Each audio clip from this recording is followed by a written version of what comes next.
an actress, you're a film producer, but more importantly for us, a mental health advocate and a successful one. And you have done a lot.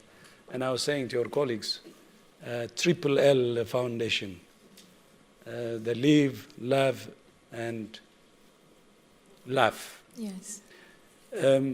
As you know, the very definition of health is a state of complete mental, physical, and social well-being.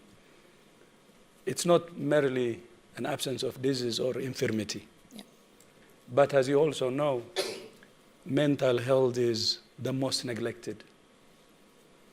And people with mental health face severe human rights violations, stigma, and discrimination. But not only that, around 80% of them, people with mental health conditions, do not have access to mental health care they need. So the problem is really, really serious. And for someone like Deepika to really take on this big cause is, for WHO, such a great opportunity, and for me today, a great opportunity too. People like you, like Deepika, will really change the tide. And I hope this moment will also increase the awareness, improve the awareness, and help people think about the enormous problem we're facing, especially with mental health, and decide to join your movement. So, having said this and congratulating you for all your achievements and expressing my respect, for people maybe who may not be familiar with what you're doing, a very strong advocate of mental health, but what triggered that? Why? Thank you for that lovely introduction, and good afternoon, everybody. Mental illness crept up on me when I least expected it. I think most often, or at least in my case, it comes with absolutely no warning signs.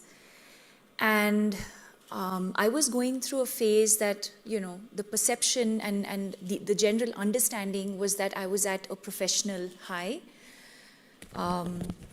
I'd had successful, consecutive hits professionally at the movies. I was in an amazing relationship. My parents and my sister have always been, extremely supportive of everything that I've done in my life. And so everything that we think should be okay in our life was going more than okay. It was absolutely perfect. And I remember waking up just one morning, leading an absolutely normal, or what I thought was normal. It started with, I fell, I fainted. There was a complete blackout, I fainted, I hit my head. And I used to live alone at this time, and luckily the house help had arrived, and she saw me lying on the floor and, sort of revived me, and then, I gained consciousness. I sort of slept through the day, got an appointment with a general practitioner, went and saw him. He said, oh, it's nothing, it's probably just exhaustion, or your BP just fluctuated. And that was it. That was sort of the physical symptom.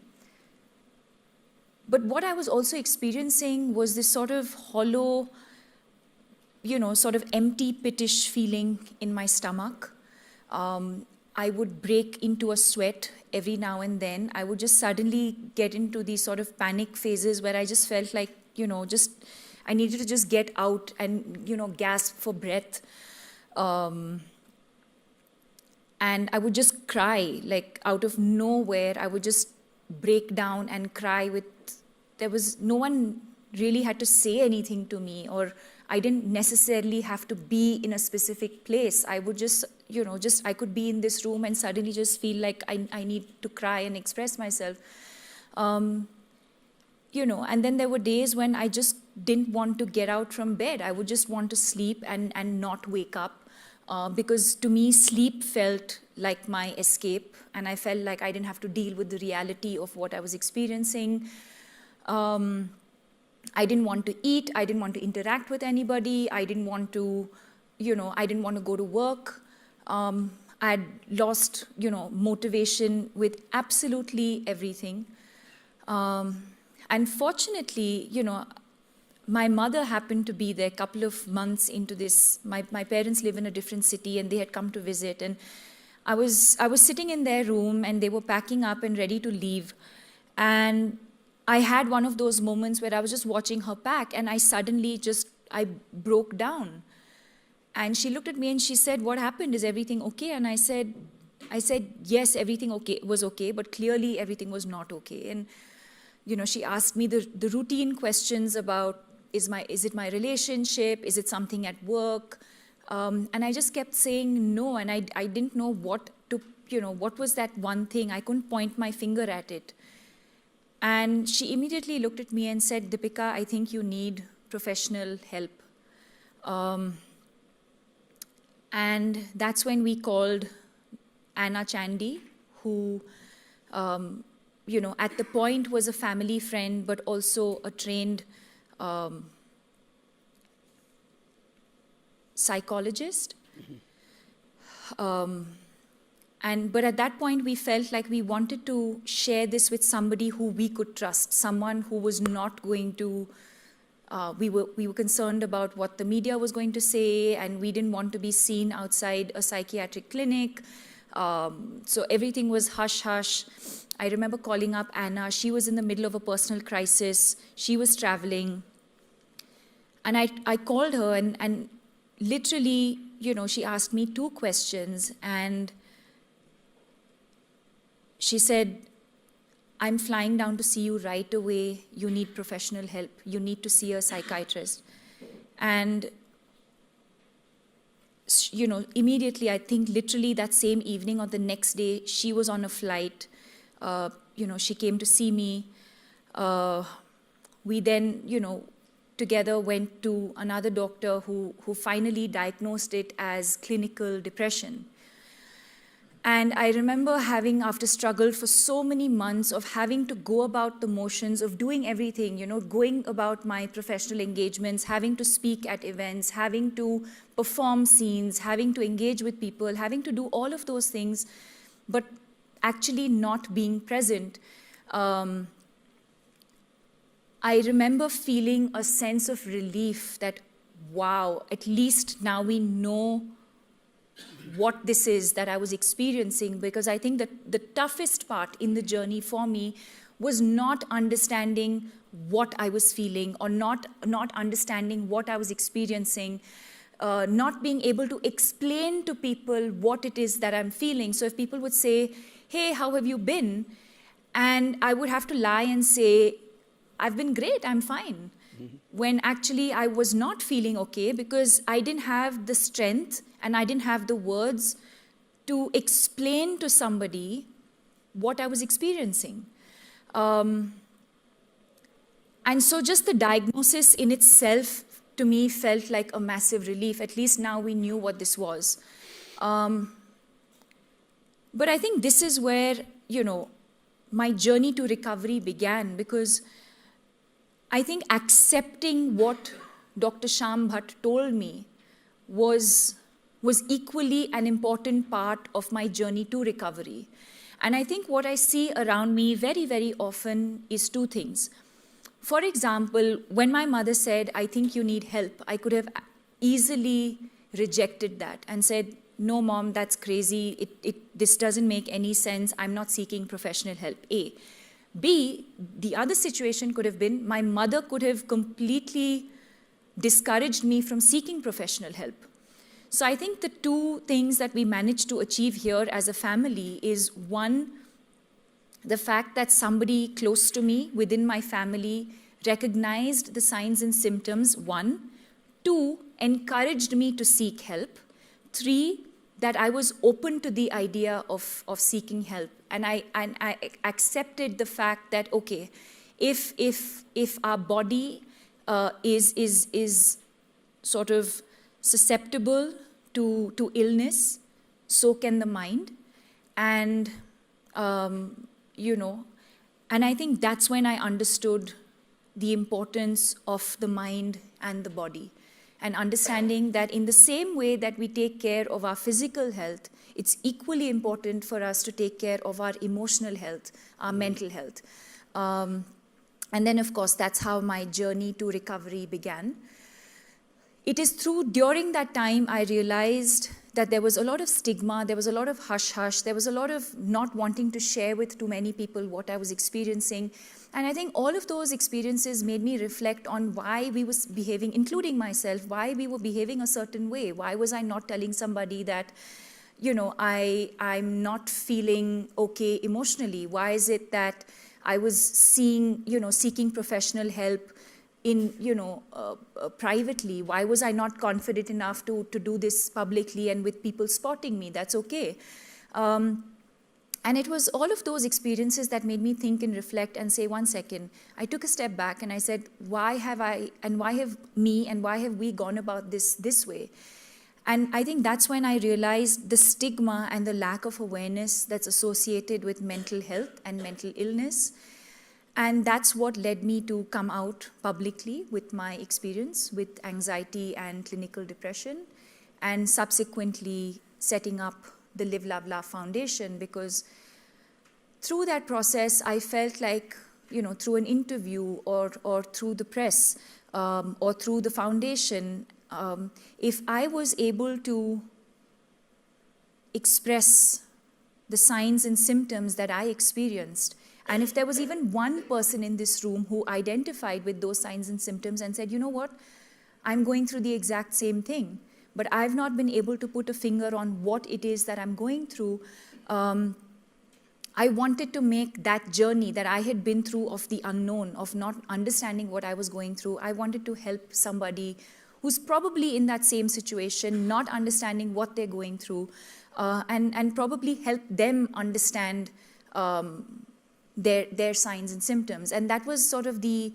intention of going public with the illness, and then also subsequently setting up the Live, Love, Laugh Foundation. Thank you. That is so moving. And one of the souls actually who saved herself. I think from your story, many young people can learn. We're losing a lot, 800,000 a year. And this is one of the largest killers of young people. Yes. It's serious, and that's why. So what would be your advice to young people? What they should do for themselves and what they should do to help others? I think there's a lot of things that the youth can do. I think that we can do as individuals. I think to begin with, just to become a little more aware as people. So let me give this in two perspectives. One is, say, for someone like me who is experiencing anxiety and depression. I think if I feel certain signs and symptoms, whether it's restlessness, whether it's not being able to sleep, sleeping too much, or lack of sleep, whether it's irregular, your eating patterns, are you eating less or are you eating more? Are you feeling a sense of sadness or low for a prolonged period of time? And I think it's very important to understand the difference between sadness and depression. Sadness is something that we all go through in our lives for various reasons: death, failure in an exam, heartbreak. I think sadness is transient. Depression is not transient. I think depression sort of lasts for a much longer period of time. And I think that's when you realize that, okay, this is where I need to share, this is where I need to express.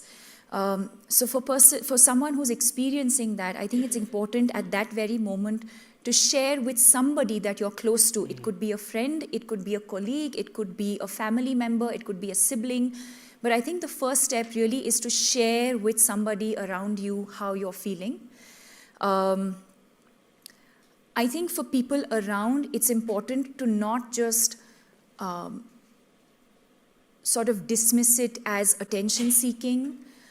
It's important for us to feel empathy towards the person who's telling us something. I think we all have now a habit of asking each other how we're doing without really listening to whether we actually, if I ask you how you're doing, am I actually interested in how you're doing? And would you be vulnerable enough to share with me how you're doing? So I think all of those things, I think in the way that we engage with people on a daily basis, sharing with each other, understanding from each other, I think, and then of course seeking help. So it's important for caregivers to encourage those feeling certain signs and symptoms to seek professional help. There is a lot of stigma, especially in our country, especially in India, there is a lot of stigma with regards to seeking professional help.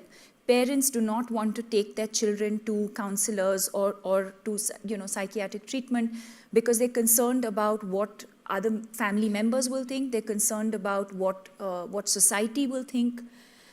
And I think, I've come across situations where there are